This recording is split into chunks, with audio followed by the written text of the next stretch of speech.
କେମିତି ଅଛ ସବୁ? ଭଲ ଅଛ? ଆଜି ସବୁ କଣ କଣ ଖାଇକି ଆସିଛ?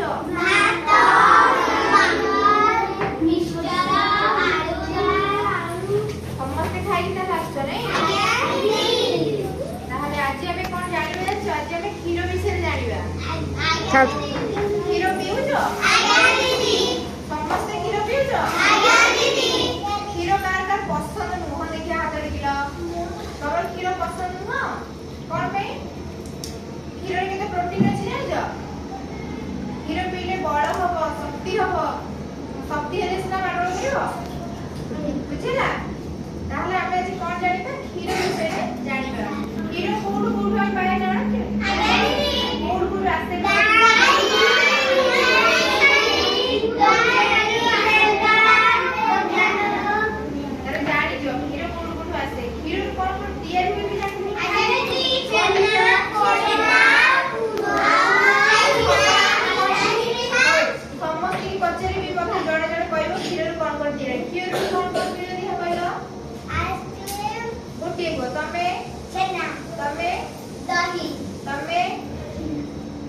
ଆଉ ତମେ ଦହି ଆଉ କଣ ମିଳେ? ପେଡା ହୁଏନି? ଆଇସ୍କ୍ରିମ ତା ଦେହରୁ ବି କ୍ଷୀରରୁ ହୁଏ। ଛେନା ହୁଏ, ପନିର ହୁଏ। ହୁଏ ନା ନାହିଁ? ପନିର ହୁଏ ଜାଣିଛ? ତାହେଲେ ଜାଣିପାରିଲ କ୍ଷୀର ବିଷୟରେ? ପିଠା ଦହି ହୁଏ ନା ନାହିଁ? ତାହେଲେ ତମେ ଜାଣିଲ କ୍ଷୀର ମାନେ କ୍ଷୀର କୋଉଠୁ ଆସୁଛି ଆଉ କ୍ଷୀରରେ କଣ କଣ ତିଆରି ହୁଏ ଜାଣିପାରିଲ? ଆଉ ମଦର ଡାଏରୀ କଣ ଜାଣିଛ? ମଦର ଡାଏରୀ କଣ ଦେଖିଆ କହିଲ? ମଦର ଡାଏରୀ ହଉଛି ଦୋକାନକୁ ତମେ ଯେତେବେଳେ ଯାଉଛ ସେଠି ତମେ ଗୋଟେ କଏନ ପକେଇଦବ ହେଲା। ପକେଇଲା ପରେ ତମର ଯାହା ମାନେ ଧରିନିଅ ଆଇସ୍କ୍ରିମ କି ଛେନା ଦହି ବୁଝିଲା ସେ ସବୁ ଜିନିଷ କଣ ତମେ କଏନ ପକେଇଲା ପରେ ସେ ଆସିବ। ତେଣୁ କରିକି ତମେ ଏଇ ଶୁଣ ଟିକେ ସମସ୍ତେ ଶୁଣ। ତମେ ଦୋକାନକୁ ଯିବ ଯେମିତି ଆମେ ଏଟିଏମ ଯାଉଛୁ ଗୋଟେ କାର୍ଡ ପୁରେଇଦେଲେ ପଇସା ମିଳୁଛି ସେମିତି ଯୋଉ ମଦର ଡାଏରୀ କଣ ତମେ ଦୋକାନକୁ ଗଲା ପରେ ଗୋଟେ କଏନ ପକେଇଦବ ତା ଭିତରୁ କଣ ଆସିବ? ଛେନା ଦହି ଯାହା କ୍ଷୀରର ଯେତିକ ଯେମିତି ସବୁ କେବଳ କ୍ଷୀର ଜିନିଷ ତା ଭିତରୁ ଆସିବ। ଦହି ଛେନା ପନିର ବୁଝିଲା?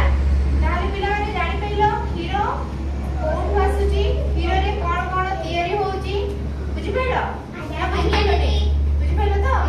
ତମକୁ ଯେବେ ପଚାରିବ କହିବ କ୍ଷୀର ତମ ଘରେ ତ ସମସ୍ତେ କାହା ଘରେ ଗାଈ ଅଛି?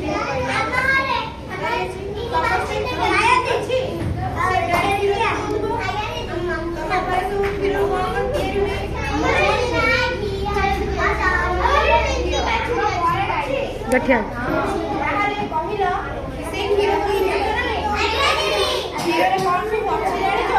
ଏଇ ପିଲାମାନେ ଶୁଣ କ୍ଷୀର ପିଇଲେ କଣ ହୁଏ ଜାଣିଛ? ସବୁଦିନ ରାତିରେ ଶୋଇଲା ବେଳେ ଯଦି କ୍ଷୀର ଗ୍ଲାସ ପିଇବ ତମେ ଶକ୍ତ ହବ ହେଲା। କ୍ଷୀରରେ ହରଲିକ୍ସ ଗୋଳେଇକି ଯଦି ଆହୁରି ପିଇବ ତାହେଲେ ତମର ଆହୁରି କଣ ହବ? ଶକ୍ତି ହବ, ବଳ ହବ। ଭରପୁର ପ୍ରୋଟିନ ତା ଦେହରେ ଅଛି ବୁଝିଲା? ତମେ ଯେତେ ଦିନ ସାରା ଭାତ ଖାଅ କିଛି ନଥିବ ଯଦି ତମେ ରାତିରେ ଗୋଟିଏ ଗ୍ଲାସ କ୍ଷୀର ପିଇଦବ ନା ସକାଳୁ ପୁରା ବଳ ଆସିବ। ଆ ସାର ମାଡଳ କରିବାକୁ ତମକୁ ଭଲ ଲାଗିବ, ତା ସାର ମାଡଳ କରିବାକୁ ଭଲ ଲାଗିବ। ପୁରା ତ ଶକ୍ତି ପଳେଇ ଆସିବ ନୁହେଁ କି? ପେଲିବ ନା? ଏବେ ବୁଝିପାରିଲ ପିଲାମାନେ? ମଦର ଡାଏରୀ କଣ? ଦୋକାନ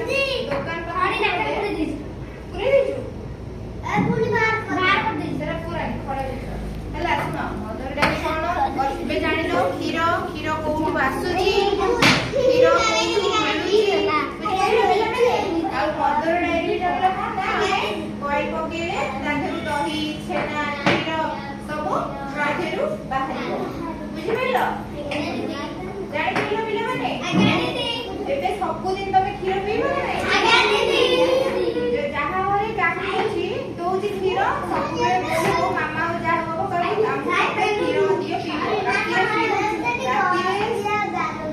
ରାତିରେ ସବୁଦିନ କ୍ଷୀର ପିଇକି ଯଦି ଶୋଇବ ତମର ବଳ ହବ, ଶକ୍ତି ହବ ଆଉ ବୃଦ୍ଧି ବି ହବ। ବୁଝିଲ ପିଲାମାନେ? ସବୁଦିନ ଏବେ ଜାଣିପାରିଲ ତ? ରାତିରେ ଶୋଇଲା ବେଳେ କ୍ଷୀର ପିଇବ ଶକ୍ତି ହବ, ବଳ ହବ। ଆଉ ତମକୁ ଯିଏ ପଚାରିବ ଜାଣିପାରିଲ କ୍ଷୀର କୋଉଠୁ ତିଆରି ହୁଏ, କ୍ଷୀର କୋଉଠୁ ଆସୁଛି ର ମଦର ଡେରି କଣ ଜାଣିପାରିଲ ତ? ଆଜ୍ଞା ଦିଦି